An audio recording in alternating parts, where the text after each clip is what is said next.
Hello everyone, I'm back. And I guess you know what that means. I'm currently getting a 69. That's nice, but still, it's a failure in the Asian scale, and also in the normal scale. The second part of Algebra 2 is surprisingly hard. Wonder why. The part about Algebra 2 is that it is straight up etchy double hockey sticks. I don't know how to say it, but it's hard. And I guess I need to do everything that I failed at to get my grades back. Mr. Shen, if you're watching this, please give me my grades back. Please. I actually need them. Please. So, let's start with logarithm. Logarithm is composed out of three main parts. The log itself, the base, and the b. Now in the b you can put anything you want, which will come back to haunt you later, and the a is the base. So, to put it simply, logarithm is a tool that you use to help you find the value you need to take the base to the power of, and then you'll get b. The logarithm is basically a tool that helps you to calculate the needed power for a to reach b. For example, if we have a 2, the results of the logarithm will be 2, so it can reach 4. So, basically, the inverse of this function always works. And it will come back to haunt you very later on. And it is really hard to continue to do this ever again. But still, this is fine. So next time, let's go through some rules that we need to understand logarithm. So this is rule 1. If logarithm of any base has the b of 1, the result is 0. Why is it 0? It's because any number to get to 1, they need to have a power of 0, because a normal power is defined as a to the power of n equals to 1 times n amount of a. So that basically means so basically any base to reach 1, the power is 0. Rule 2 is when things get spicy. It is the rule that if a logarithm the logarithm's b can be separated, then it can be turned into 2 parts, and it's positive. The rule 3 is the inverse of rule 2, and it basically means if you can make it into a fraction, then the dividing part can be turned into the negative part. These 2 rules are the place where it really gets spicy and it's kind of becoming really hard. The fourth rule shows that a multiple on the logarithm's b can be turned into a multiple on the log itself. The fifth part is the change of base formula. The change of base formula makes sure that you can split a logarithm into any base you want by doing this. It's hard to explain these rules. And basically that's all of them, except there's some special logs. Like if you see a normal log that is without a base, that basically means its base is set on a default basis of 10. And if you see natural log, ln for example, it has a base of e, which is created by Euler. It's roughly equals to 2. And it will need a calculator to solve. And this entire section requires a calculator. And for the proof. Yeah, the proof. Wait. There's a proof for these. It's right on the internet. It won't help in understanding those. You just have to remember those rules. But still, these are the proofs if you want them. I don't know why you asked us to do this. But still, here they are. Come get them. It works. Seriously, proving these rules won't help anyone. And it won't certainly help us to remember them, as evident as I've gone over them a million times. And look, that's the end. That's basically everything you need to know about the rules of logarithm. On to the next section. These rules are mostly used to ask you to expand or minimize an equation. And trust me, this is really easy at the start. You just have to remember those rules. You can do everything well on the test. You're trapped in the illusion that maybe you can do well in the second section of Algebra 2. Yeah, it's kind of dark.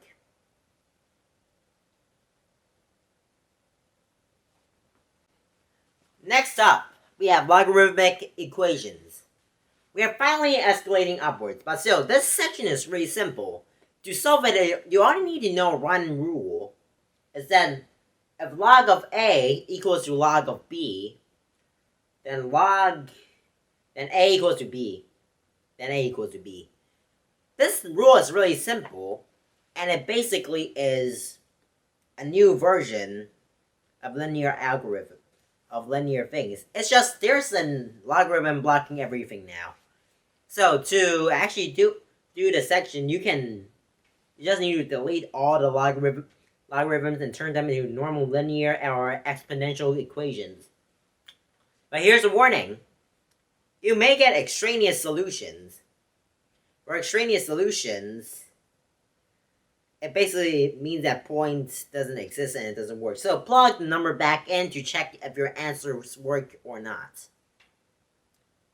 And also, a logarithmic equation often asks you to condense equations into two same logs. So you have to be frequent in all of those rules and try to find a way to actually solve them. And also, here's the tricky note. Any logarithm can be turned into a number and then turned back in. It's common sense. But still, your teacher won't talk to you about this because he assumes that's a common sense and we won't think about it. So, the next thing is more logarithms. Next up, we have another part of logarithmic equation. It's kind of logarithmic equation, but still it's kind of different. Next up, we have inverse equations. Now you just need to forget about all the things that I talked about logarithmic equation because this is a new problem. So, basically, a logarithm equation has an inverse that can be turned into an exponential equation. Typically, they're a complete inverse of each other because their lines are reflected across by the line x equals to y. It's basically reflected upon the points. Whatever point it is reflected across it. The next part about logarithm equations is inverse equations. So, inverse equation is basically when we try to inverse a logarithmic equation. Typically, the inverse of a logarithm equation is an exponential one. An exponential equation is an equation where the x is located on the power side. As we see in one of the best rules in high school, Desmos, the lines are completely reflected across the y equals to 1 as the axis. So that's why you know that they're a reflection of themselves. They're completely inverse of each other. So how do we find the inverse equation of a logarithmic equation? We do that by swapping the x and the y. After we swap the x and the y, we try to isolate the log that contains y, and then we unlog it. After we unlog it, put in x, sweep out all the extra values, and then put them to the other side, and you'll find y. Basically, you have to find a way to express the equation in terms of y instead of x when you inverse it. So, why do these two graphs never meet? These two graphs will never meet because of something called an asymptote. An asymptote is a line the logarithm or an exponential equation will never approach to because they're just infinitely building towards it. It doesn't reach there. It's undefined on the graph itself. Basically, a logarithm cannot equal the logarithm's value cannot equal to 0 on the graph or the equation itself because you can't have a base because any logarithm cannot equal to 0 or any exponents cannot equal to 0. Any logarithm has an asymptote, so let's take a look at it, the prototype first. The prototype is an exponential equation y equals to e to the power of x. As you can see, the value of x can never reach 0 because you can't have a power of 0. It's not defined in domain and range. Let's take a look at its domain and range. X will never equal to 0, and y can be equal to whatever they want. So, the logarithm will continue to work towards 0, but will never reach it because it cannot reach it. So on the prototype, basically y can be is restrained because any exponential equation cannot equal to 0 in terms because the function of a normal exponential one cannot. It's basically based on 0. You can't go negative. Actually, you can, but that will become more of a square root. But the thing about it is that there's a domain limit on the number of x that you can go to.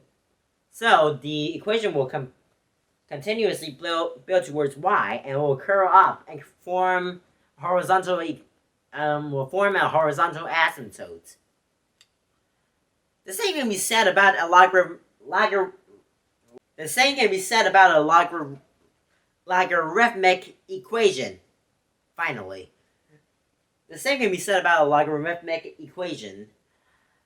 But however, instead of horizontal asymptote, it has an vertical asymptote because x can never reach because x is undefined at the point 0 to 0. And also, this is the basis of asymptotes. Here are some other examples that you can see. That's all around me.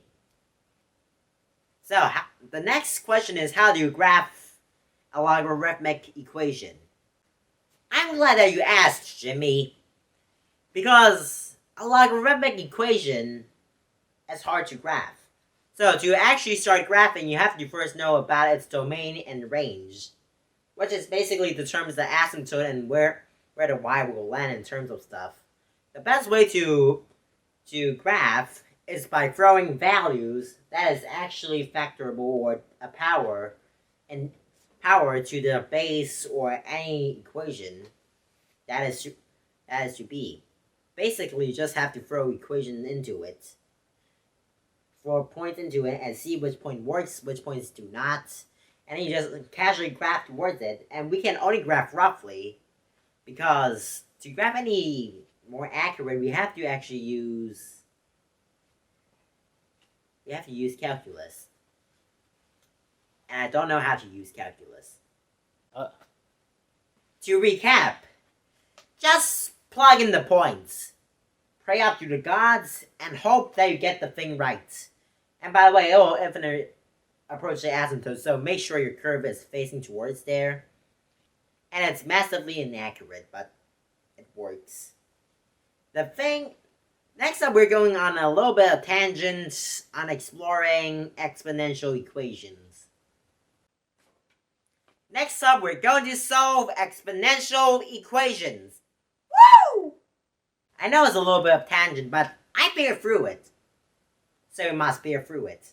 So to solve an exponential equation, basically we have to get rid of the entire basis. It's kind of like the rule that I told you about when we were solving logarithmic equations. It's basically e to the power of x. If e to the power of x equals to e to the power of y, then x equals to y. So to get rid of the base, you just try to make them into the same base, and then you destroy them all together. You change the base, and then destroy them. That's the standard procedure. However, there are times where things get weird. There are two scenarios when things get weird. Scenario 1. Things aren't that weird. Still, you cannot solve it. Not in any way. You just have to use a calculator. You log it, you turn it into a logarithm, and then you're just done with it. You just put in the logarithm, and then try to solve it from there. You punch it into a calculator, and voila, you get your number. That's the first one. However, the second one, you have to do this. This is hard as heck. Why? So, everyone, and it's kind of like the last trump card that your teacher will give you, and to punch you suckerly, and it will basically kill you for life, and it's scarring. It's hard to do it, but it will basically not appear on tests. But then it will appear on tests because people will assume that it won't appear on tests. And that's the end of logarithms. Then there's the second thing. The second thing doesn't really work. You can't factor it normally. The base is different, so you can't really log it as well. So to do it, you have to use this. To solve the second outcome, the thing doesn't have a similar base, and you can't use another method besides this. So you have to first apply natural log to both sides, and then you turn them into quadratics, turn the quadratic into multiple using the fourth rule, then you expand the number, you push all the x to the other side, and you continue from there. There's no more. I'm just going to get more.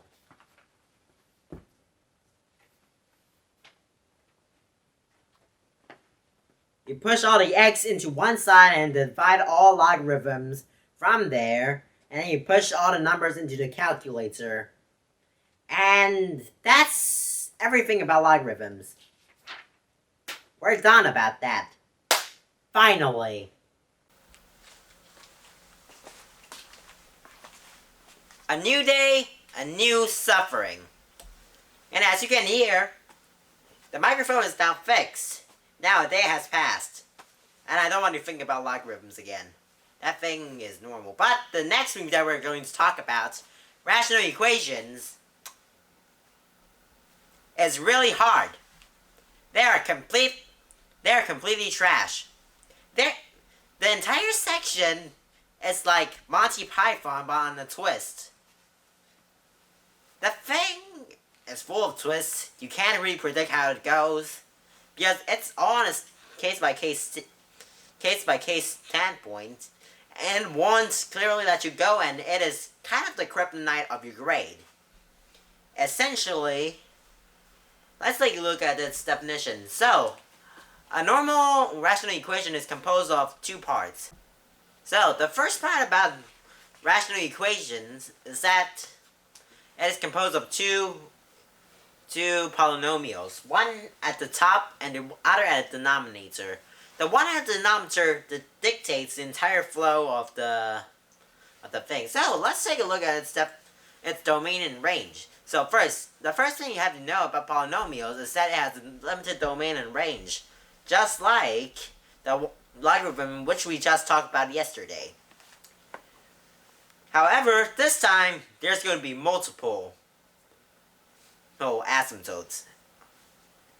One equation of a rational equation can include a horizontal and vertical asymptotes.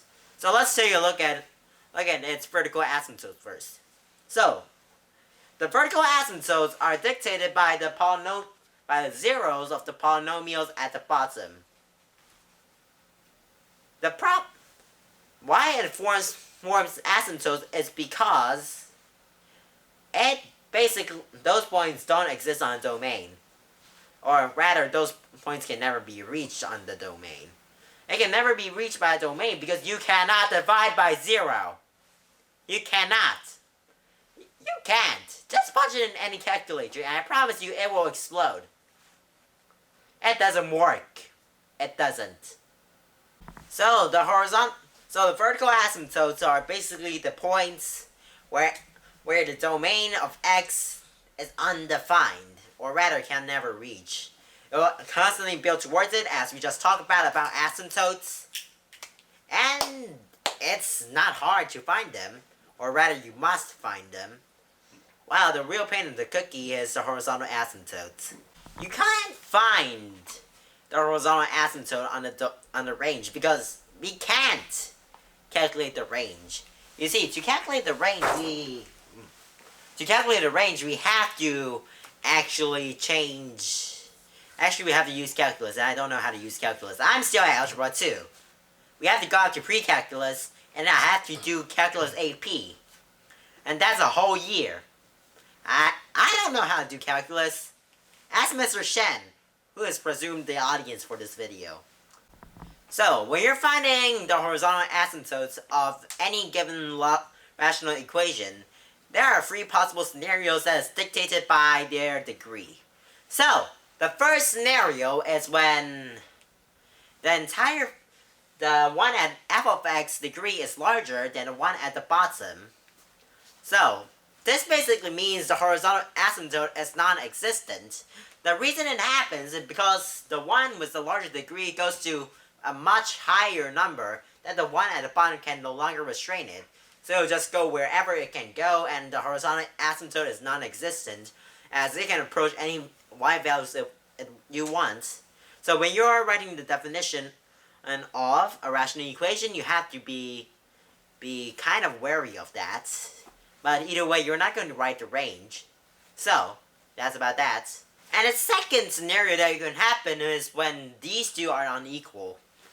So when that thing happens, all you have to do is to look at the value of the thing, or the top values. I'll circle them. It should be appearing right now. It should be. So, you just look at the value over there, and then whatever the value of the first two degrees are, you just find them, and then that's the horizontal asymptotes. And the third one is when the one at the bottom is larger. It's kind of similar to like the basic one. So basically the horizontal asymptote is stuck at 0. You cannot move it unless you change the degree. You can't. I tried. It doesn't work. The reason the horizontal asymptote is stuck at 0 is because the one at the bottom is far larger. And as it keeps on dividing the top one, it will completely outmatch the one at the front. So it will completely divide until it never reaches 0. Because, let's be honest, you can never reach 0 on this scenario because you'll just keep dividing it. Like, if you divide 1 by an infinitely large number, it will still be 1.0000. You get the point. You get the point. So, the horizontal asymptote and the vertical asymptote essentially dictates the entire flow of the graphing process. Like, it can determine how many quadrants you have to handle, how much 0 you got, how much thing you have to deal with, and also you can occasionally find points that break through the horizontal asymptotes. It's really hard to deal with those. So check the negativity of that. It'll really work.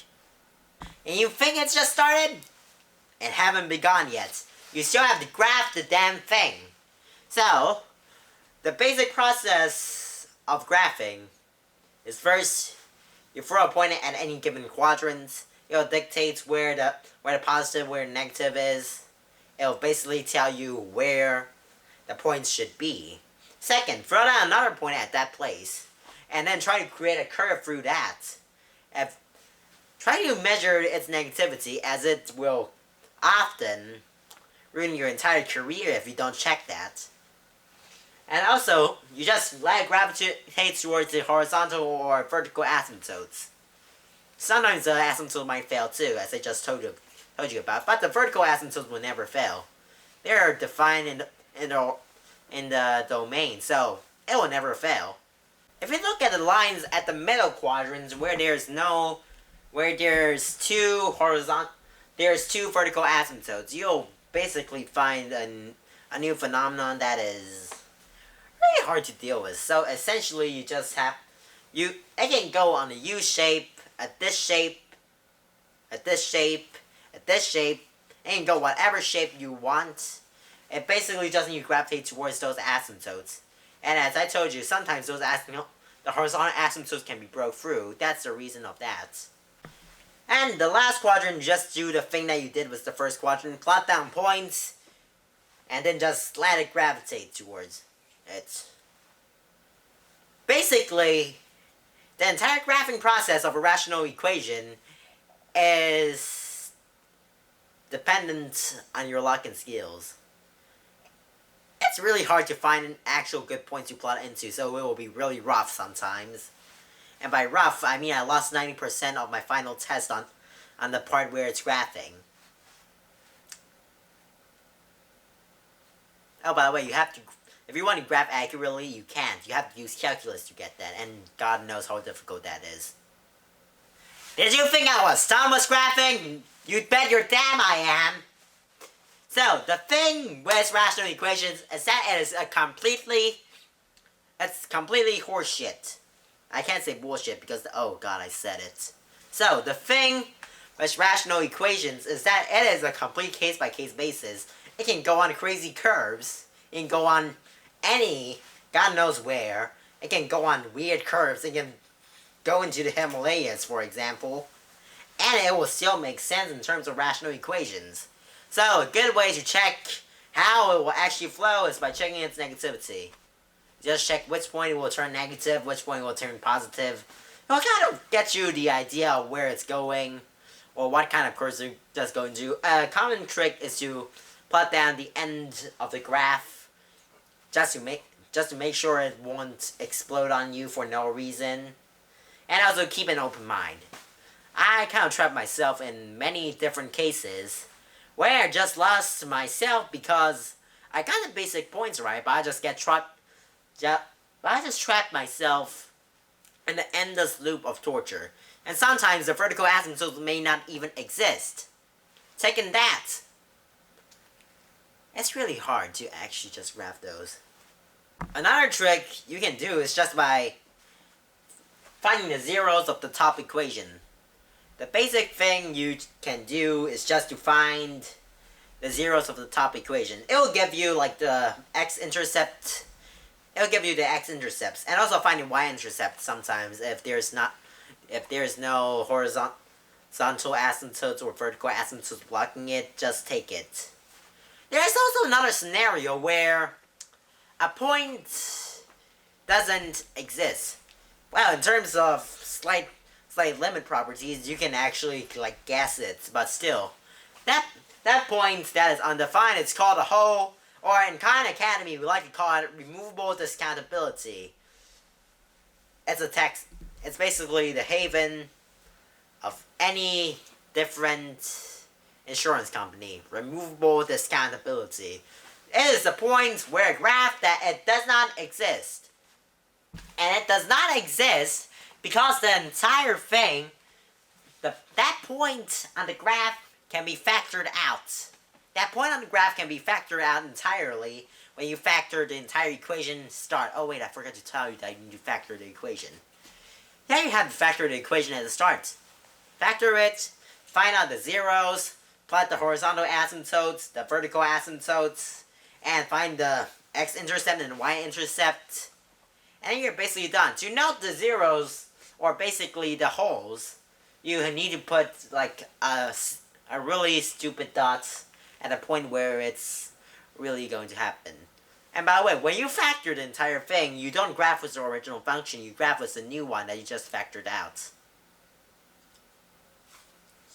There is also a different scenario where you can actually factor out a number, but you cannot factor it out completely.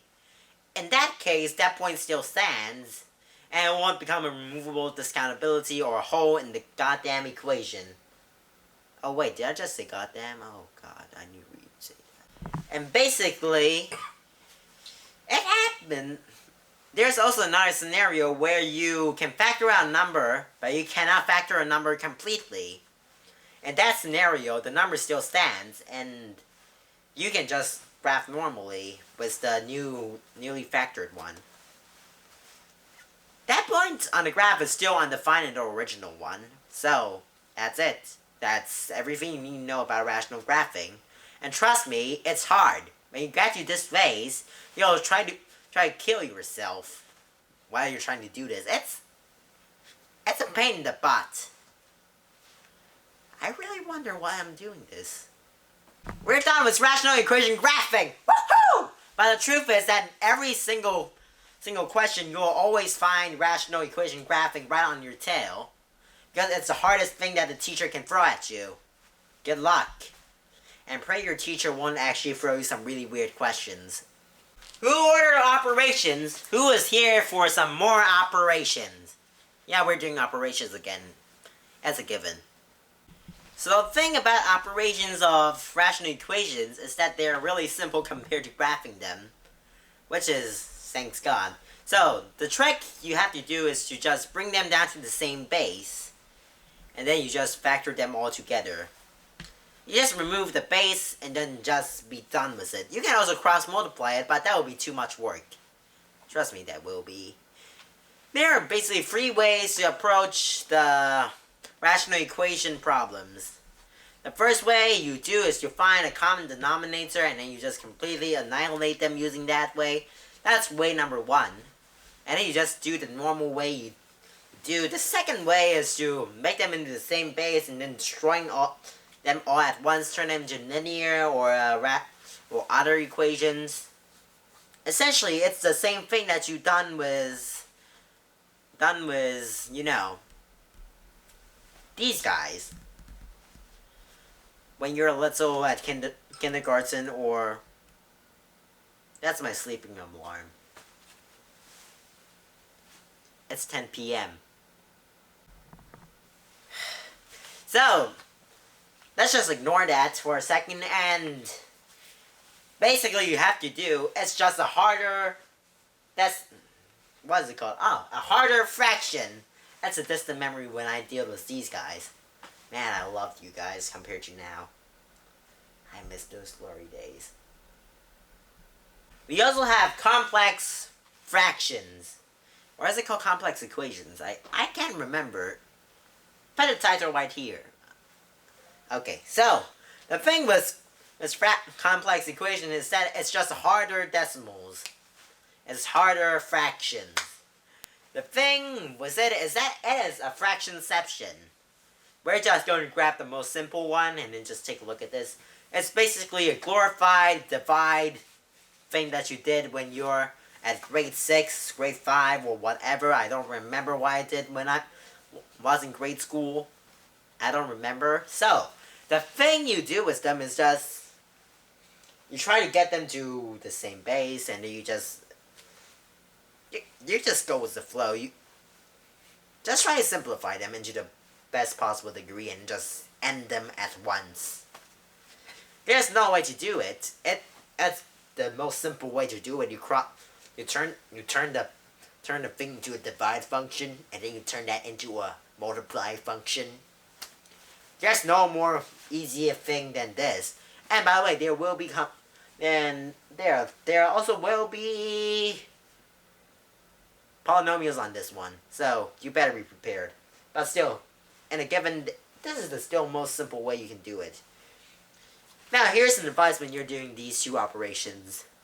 Do not think you're smart. Here's the thing. On a test problem, I try to, try to cross-multiply the entire thing together because I thought that's the most simple way. You guessed it, that's the most retarded thing that I've done in my test. The thing that I did basically doomed me, and it got me stuck for 3 minutes. Time is valuable on tests like this. And your teacher will always have a preferred method of doing these problems, so just try to stick with that, just just like the teacher's pet, just try to do it, because your teacher will, like, design the problems around it. Just do the most simple, most dumb way of solving the problems as possible. Sometimes they even mix, somehow. And that's basically everything. Unless I fail trigonometry for some reason. I mean, I'm currently doing pretty well on it. I'm still getting 60s, but I guess I don't... I think I'll do better this time. Trigonometry. I thought in geometry, how hard can that be? I mean, how hard can that be? Oh, jeez. Let's hope that no one... Let's hope that future me doesn't really realize that... Yeah, let's just hope that. Pray for me, please. Please. Please.